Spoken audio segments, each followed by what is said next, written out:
Bienvenidos, soy Marco Paz. El día de hoy vamos a hablar sobre el presupuesto 2016, las implicaciones para el país y también para el Estado de Sonora. Y para eso invitamos al diputado Javier Neblina, diputado federal por Sonora, pero además coordinador de los diputados federales del PAN por este estado. Javier, bienvenido.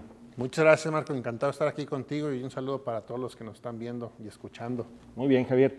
¿Cómo ves tú el presupuesto 2016? ¿Qué particularidades tiene en relación al 2015? Bueno, esta parte estamos ahorita en la etapa precisamente de revisión, de análisis, ya una vez que pasó una gran discusión que será muy interesante que la platiquemos con respecto a la ley de ingresos y la miscelánea fiscal. Pues la primera parte, a partir de ahí ahora sí se puede distribuir el recurso. Así es, cuánto va a recibir el Estado y de qué forma se va a distribuir, que es precisamente a través del presupuesto de egresos. Ya dimos inicio en diversas reuniones, tanto al interior de los grupos parlamentarios, como también, por supuesto, en las diferentes comisiones, principalmente la de presupuesto y la de Hacienda, de la cual soy parte. ¿Y cómo ves el tema de la ley de ingresos? ¿Qué cambios tiene importantes o qué sucedió? Bueno, en la ley de ingresos hubo gran discusión, hubo avances, digamos importantes, pero no diría de solución, no significativos a como estábamos buscando dentro del grupo del PAN. Había una propuesta muy firme del PAN de Por regresar, supuesto, quitar lo regresivo de la reforma fiscal anterior. Mira, primero como antecedente, yo quiero dejar muy en claro lo siguiente. Es cierto, somos un grupo de oposición, pero esto no significa estar en contra del gobierno. Y creo que hemos sido ejemplo en muchas de las decisiones que nos han costado políticamente, incluso comenzando, digamos, en el 99 con aquel tema del FOBAPROA, entre otras muchas cosas que vinieron sucediendo. Después vinieron 12 años de gobiernos panistas, en los cuales sí tuvimos una respuesta negativa siempre en todo momento por parte de los partidos de oposición, incluido por supuesto el PRI. El Partido Acción Nacional, desde la Cámara de Diputados, impulsó diferentes reformas estructurales y aprobamos la de telecomunicaciones, la energética, laboral, entre muchas otras más. Pero siempre dijimos que la reforma fiscal no. Dijimos que causaría un perjuicio a la economía del país porque escuchamos las voces de los especialistas, de académicos, de las cámaras empresariales. ¿Y los datos avalan esas preocupaciones? Y lamentablemente no nos equivocamos. Después de 2 años estamos viendo esta situación de deterioro en el crecimiento económico, las propias cámaras lo están señalando y que por supuesto quisimos dar reversa a la parte que ha causado pues ese daño en materia económica, como por ejemplo para el caso de Sonora y los demás estados fronterizos. Queríamos que regresara el IVA al 11%, es decir, tener una disminución del 16 al 11%, basado en un principio muy importante que es la competitividad, sobre todo para el sector económico. Muchas empresas y por lo tanto también muchos empleos se han perdido por la situación que ha habido fuga de consumidoras hacia Estados Unidos. Que no hay los deterioro. Datos tanto del Colegio de la Frontera Norte, que es un centro de investigación de prestigio, de excelencia, como también las propias cámaras a través de Canaco, Coparmex, tienen estudios, tienen datos, hay resultados que ha causado pues un grave perjuicio. Tan solo mencionar lo siguiente. Tan sabía la propia Secretaría de Hacienda y el PRI gobierno en cuestión de la afectación que propusieron un fondo fronterizo de 800 millones de pesos de alguna forma para poder paliar esta situación, cosa que jamás fue utilizado ese recurso, pero sí fue informado, sí fue, digamos, publicitado como una medida de paliar esta situación, de la afectación que había. No se utilizó, pero sabían que causaba. Además del IVA en la frontera, ¿cuál otro tema traían? También, por supuesto, de la afectación que ha habido en el IVA, en el transporte foráneo. Para el caso de los estudiantes que vienen del poblado Miguel Alemán aquí a Hermosillo, se les aumentó el 16%, que ahora tienen que pagar IVA, o los estudiantes que vienen de otros municipios para la capital, y así en todo el país. Intentamos llevar a cabo esta eliminación, al igual que el IVA a los alimentos procesados, el IVA a alimentos para mascotas.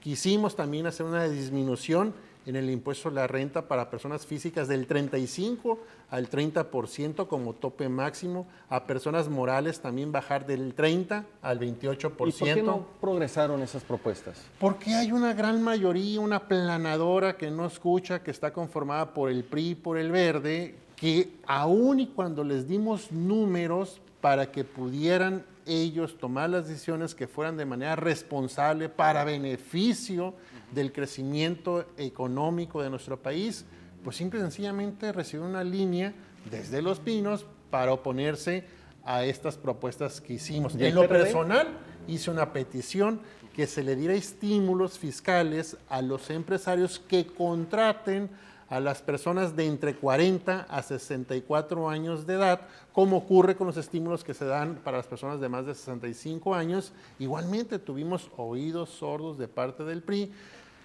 Tuvimos en algunas de las propuestas el respaldo del PRD junto con Morena, o viceversa, en propuestas que ellos presentaron, también nosotros tuvimos el respaldo hacia ellos, pero no prosperaron porque hay una mayoría que impera en cuestión de las decisiones, conformada por ese bloque PRI, Verde, PANAL, donde reúnen 261 diputados. Yo escuché a la Secretaría de Hacienda y algunos diputados del PRI que decían que no es el momento de mover los ingresos por la dificultad económica que atravesamos. Una disminución de los ingresos, sumado a la disminución de los ingresos vía la caída del precio del petróleo y la paridad, podría ser desastroso y la implicación en términos de disminución del presupuesto sería mayor. ¿Se justifica este argumento? Nosotros hemos utilizado precisamente el argumento como propuesta. Si quieres recaudar más, hay que producir más. Y las medidas que estábamos nosotros proponiendo como grupo era precisamente para lograr producir más.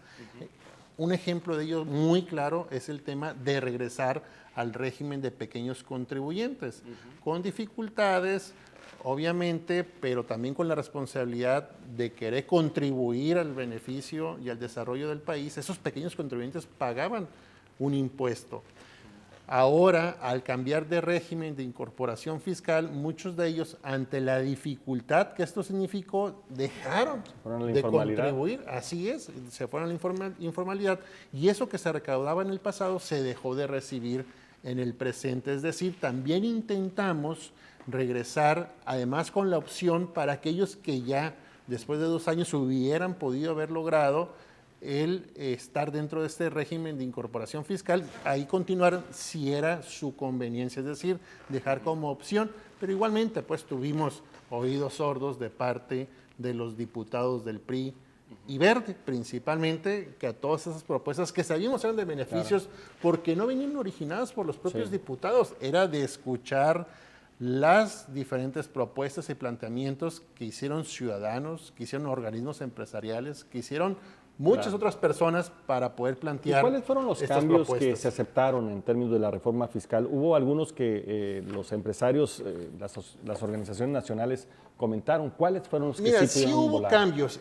Fue por ello que también nosotros hicimos la aprobación a la ley de ingresos, porque luego dicen, bueno, entonces, ¿por qué no la rechazaron? ¿Por qué no votaron en contra?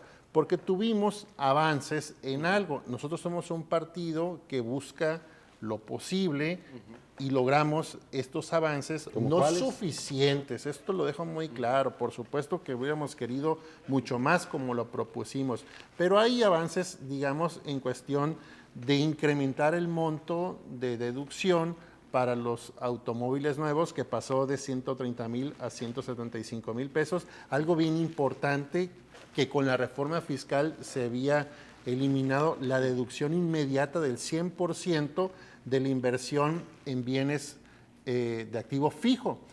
Ahora hay esa posibilidad, por lo tanto hay también el interés de muchos empresarios en continuar invirtiendo y ello significa la posibilidad de contratación de mayor personal, es decir, de generar mano de obra.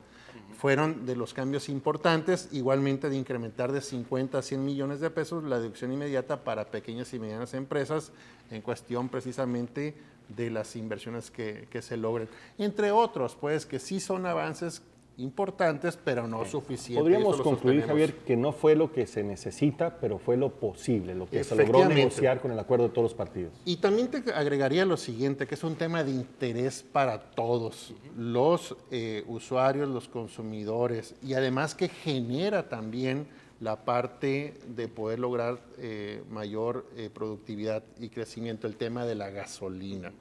Hay muchos rumores de que se incrementó, se le puso un impuesto extra, ¿es cierto? Bueno, no hay un impuesto extra. Un avance que se tuvo fue que el impuesto especial de productos y servicios, el IEPS, que siempre se ha cobrado en la gasolina, antes era variable, ahora se pone una cantidad fija, que es donde viene precisamente. Yo no sé si por una situación pues, de intención, ¿no? De mala intención, se busca crear esta confusión. Estás impuesto y se establece Pero de no hay manera... ningún incremento de impuestos. Bueno, vamos a ser muy claros en esa parte. Primero, habíamos logrado tener el acuerdo con todos los grupos parlamentarios de tener la posibilidad que si el precio del petróleo iba a la baja, por lo tanto también el precio de la gasolina, como ocurre prácticamente en todos los países y como lo ha venido demandando el Partido Acción Nacional por voz de nuestro presidente, lo habíamos logrado. Pero luego entonces se debe de cumplir el procedimiento legislativo y lo que nosotros aprobamos pasa a la Cámara de Senadores, donde la madrugada de hace 2 días se revierte esta situación y ahora se deja la posibilidad de disminución apegado a la inflación, al igual que también la situación posible de aumento. Entonces. La verdad es que lamentablemente sí, hay una cerrazón del PRI y Verde de haber hecho la modificación en la Cámara de Diputados para dejarlo en cuestión de los precios internacionales. Es decir, cuando en el pasado o cuando hicimos la primera aprobación teníamos la posibilidad de que la gasolina bajara entre 2 y 3 pesos, con esta situación quedó igual. Prácticamente la reducción mayor sería del 3%, es decir, alrededor de unos 40 centavos. Muy bien. Estamos con Javier Neblina, estamos hablando sobre el presupuesto 2016. Vamos a regresar un momento más con ustedes.